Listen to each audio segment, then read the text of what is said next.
Se você está imerso na operação, não consegue fazer com que o seu time atue de forma autônoma e não consegue ter um olhar estratégico, esse vídeo é para você. Bem-vindo à Empresa no Eixo, uma escola de negócios para empresários como você que querem crescer de forma organizada e lucrativa, sem abrir mão do que realmente importa, que é a sua liberdade. Eu sou Andréa Justo e hoje a gente vai conversar um pouco sobre como construir esse time que atue de forma autônoma. Mas antes disso, eu queria te convidar a se inscrever no nosso canal Empresa no Eixo, lá no YouTube, onde a gente produz uma série de conteúdos, podcasts e vídeos como esse, para que você possa consumir esses conteúdos e estar preparado para crescer a sua organização. E também não deixe de seguir a gente lá nas redes sociais, onde a gente também compartilha algumas questões bem interessantes que podem te ajudar no seu dia a dia. Mas vamos lá, né? Vamos ao nosso conteúdo. Então, a ideia desse vídeo hoje é que a gente fale especialmente para você, empreendedor de pequena e média empresa, que quer aprender a criar essa equipe que atue de forma autônoma e eficiente. E a gente sabe que ter uma equipe assim é extremamente importante para o crescimento sustentável da organização. Isso vai permitir que você possa estar focando em questões mais estratégicas, olhando para fora da empresa, olhando o que está acontecendo por aí e trazendo inovações para o seu negócio. E para isso é muito importante que você entenda que um fator crucial para isso é você aprender a delegar. Então, a delegação vai fazer toda a diferença na criação dessa autonomia desse seu time.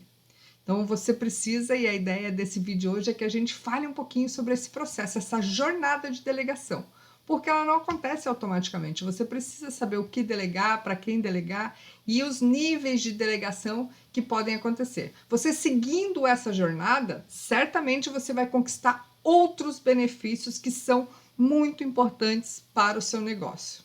Vamos falar um pouquinho disso? Então, vamos lá. Então, o primeiro passo para que você possa ter um processo eficaz de delegação é saber o que delegar. E aqui nessa matriz a gente está avaliando duas perspectivas para a definição do que delegar, que é urgência e importância. Quando eu falo importância, é a criticidade daquilo para o negócio. Tá? Então, primeiro quadrante aqui, a gente vai começar aqui por cima. Então, primeiro quadrante, é urgente, é importante? É você quem tem que fazer.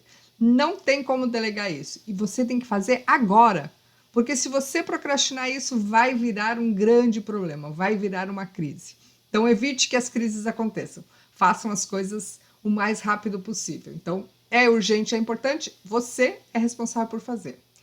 É importante, mas não é urgente? Você pode programar. Em que momento você vai executar aquilo.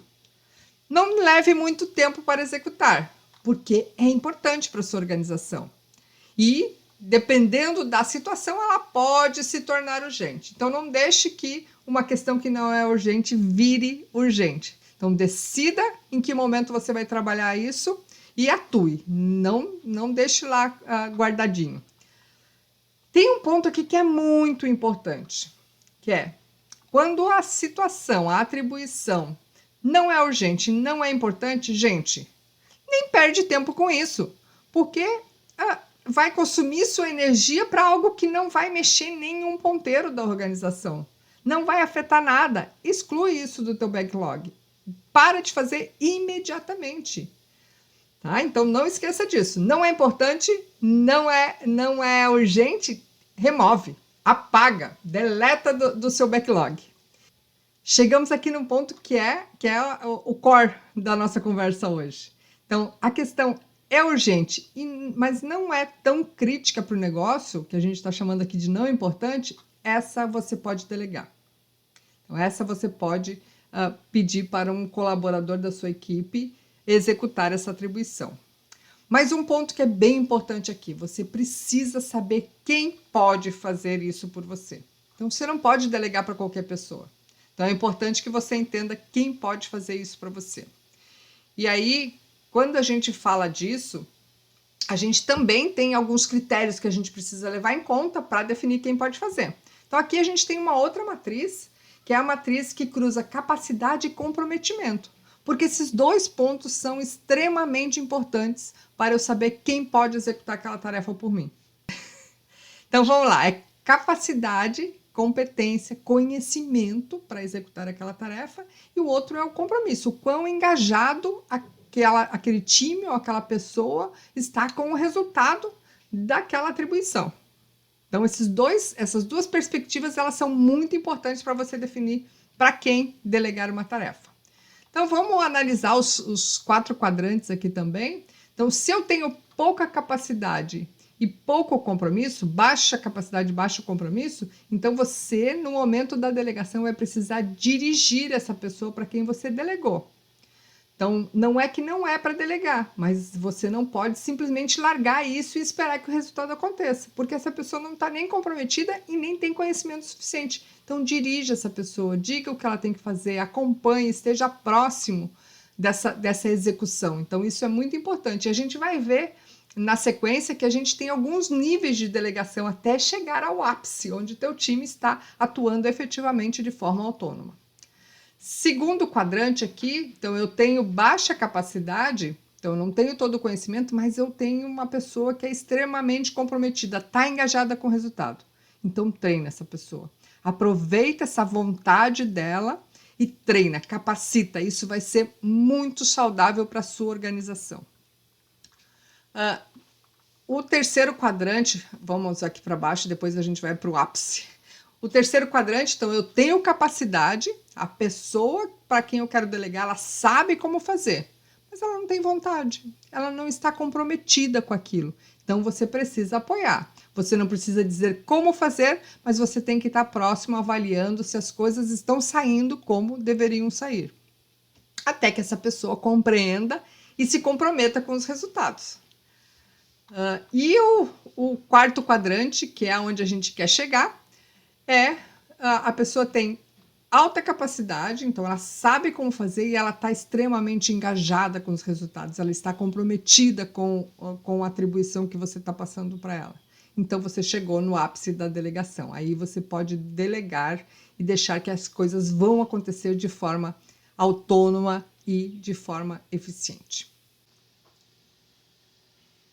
E agora que você já sabe identificar o que você pode delegar e para quem você pode delegar, a gente vai falar um pouquinho sobre essa jornada da delegação. A gente tem 7 níveis de delegação e eu falo que é uma jornada porque é um processo de amadurecimento mesmo. Então, no primeiro ponto, e tem muito a ver com comprometimento e competência, conhecimento necessário para a execução, nos primeiros três itens, a gente tem ainda a decisão sendo tomada pelo líder. Mas é uma evolução gradativa, e isso é muito importante que se leve em conta, porque isso vai trazer a maturidade e o desenvolvimento de toda a equipe. Então, a gente começa no primeiro nível dizendo como fazer. Então, você vai dizer para o seu time, para o seu colaborador, como executar aquela atribuição. Depois a gente diz o porquê, a gente vende a ideia, por que precisa ser feito desse jeito. Então a gente começa a aumentar essa capacidade de análise crítica do time, de compreensão de todo o cenário da organização. O terceiro é o consultar, você passa a consultar o teu time para coletar ideias e sugestões para aquela resolução de problema, para aquela atribuição. Então, você passa a ouvir o teu time e receber feedback deles. Mas aqui, nesse ponto, como eu disse, todas as decisões partem do líder. No quarto nível, a gente tem o nosso trade-off. Então, é o primeiro momento que o time, as pessoas da minha equipe passam a participar da decisão. Então, aqui a gente toma a decisão em consenso. Liderança e equipe consensam com relação à escolha do direcionamento que vai ser dado. E nos 3 últimos níveis, a gente já tem as pessoas, a nossa equipe, tomando decisão, chegando no momento de autonomia que a gente tanto espera que o nosso time tenha. Então, primeiro, o líder passa a aconselhar as pessoas. Então, ele é visto como um mentor, como um conselheiro, para que o time saiba quais são as possibilidades ou as melhores possibilidades para solução de uma determinada situação. No sexto nível, ele questiona, então ele desenha a estratégia de solução e apresenta para o líder fazer as suas últimas considerações. Tá? E por último, a equipe, as pessoas, cada um decide qual é o melhor caminho para aquela determinada situação, qual é o melhor caminho de resolver determinado problema. Então aqui a delegação está completa. É onde a gente já tem o time efetivamente atuando com autonomia e de forma eficiente, porque a gente foi numa crescente de aprendizado, de desenvolvimento, de comprometimento. Então, é muito importante que você siga esse passo a passo. E como eu disse anteriormente, se você conseguir seguir essa jornada de delegação, de níveis de delegação, definir o quê, definir quem e definir como você vai delegar, certamente você vai conquistar outros benefícios. E entre eles, vale destacar, você vai criar um ambiente de confiança na sua equipe, porque nesse processo, nessa jornada, você passa a se comunicar de forma mais clara e transparente com o seu time. Você passa a dar liberdade e confiar no resultado que seu time vai trazer. Então, isso é uma construção entre você e a sua equipe. E isso é essencial para uma cultura forte dentro das organizações. Você vai conseguir ter uma comunicação muito mais clara. E tendo uma comunicação muito mais clara, muito mais eficaz, você passa a ter um time comprometido com os objetivos, porque você deixou claro para a tua equipe. Então, você acaba conquistando uma série de outros benefícios com uma delegação bem feita. Então, se você gostou desse vídeo, dá um like, compartilha com seus amigos, compartilha com a sua equipe, com quem você achar que esse conteúdo que a gente gravou aqui possa ajudar no dia a dia. E eu aproveito para te convidar a conhecer o método Empresa no Eixo, que é um método que ajuda empresários como você a estruturarem a gestão da sua empresa para poder crescer, gerar lucro e ter liberdade e equilíbrio na sua vida. Muito obrigada e até a próxima!